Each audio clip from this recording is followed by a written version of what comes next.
Can you only imagine, 72 years into the future from the point we are at right now, we are still hailing Heisenberg. As surprisingly disturbing as that sounds, I don't really have a problem with that.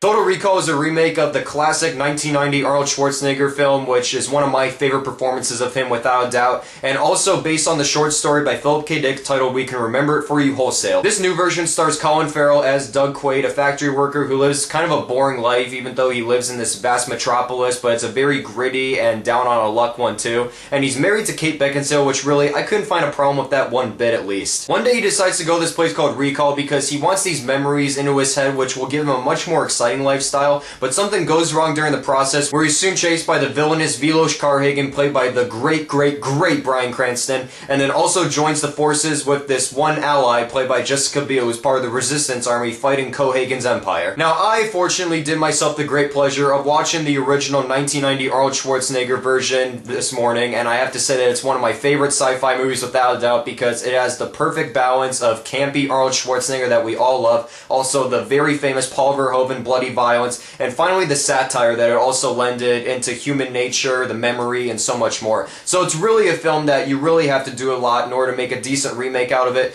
and while this version gets some of it right, it's still very forgettable in the end though. Colin Farrell's performance as Doug Quaid is pretty much the antithesis of the way Arnold Schwarzenegger played the character back in the original version because he really plays it a lot more subtly, and that's a role that Colin Farrell is very used to from the times that I have seen him on screen. I won't lie, I really like him as an actor, though he doesn't really bring a lot of new stuff and variety to this role in particular. He really just kicks ass for most of the film, and while he is good in that department, every other category, it's just really on the average scale though. Kate Beckinsale and Jessica Biel though were surprisingly good in this because I really like how the way they lended the female empowerment skill that really could have been added on more in the original with the Sharon Stone character, and however here though, these two actresses though, they get to kick lots of ass, and the scenes in which they do get to show that skill off, they do it very well. In the actual performance aspect though, they're both pretty much doing the same thing that you see them do in every movie. They're pretty much eye candy for most of the film, of course, which you always expect them to be. So if you expect anything more about their performances than that, then I don't really know what to tell you besides that. Now, as much as I enjoyed Ronny Cox's performance as Cohagen in the original Total Recall, there wasn't really enough of it. So having Bryan Cranston play Cohagen in this version was perfect casting. Sure, like always, the Bryan Cranston curse was bestowed upon us because his character is still underutilized, which sucks, but thank God Argo is coming out later this year.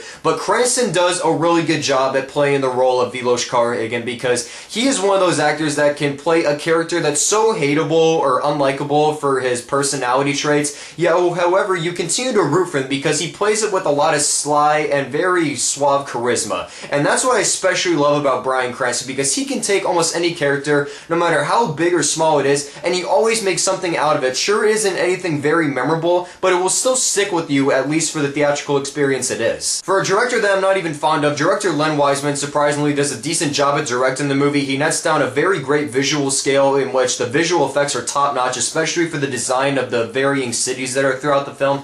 And also, I really like the production design as well. The practical sets look very great in their detail, and they have a lot of vibrant colors throughout them as well. And even for the action sequences, I commend him for not going for the shaky camera approach. Instead, he finds a balance between both the static camera work and also with the handheld cameras here and there, but it never really grates on you for how much it shakes at all. However, there is one thing that I really had a problem with this direction though, and that is the way in which there is a freaking lens flare every 30 seconds or so in this film. I swear, either he took a page out of J.J. Abrams' book to just put that every time to show that he's a fanboy, or they had J.J. do some directing on some of the scenes. I don't know, just picture that right there. It's one of my theories I'm working up. As much as I try not to compare this to the original version, the original is a better film unfortunately, because this one, it really only boasts the good action sequences and the decent acting across the board, because when it comes to the satirical approach, there really isn't all that much. It's really just one gadget throughout the film that shows the satire of the way we are going in the future, and then also carrying on to the points in which we end up following along the complexity of whether is this whole thing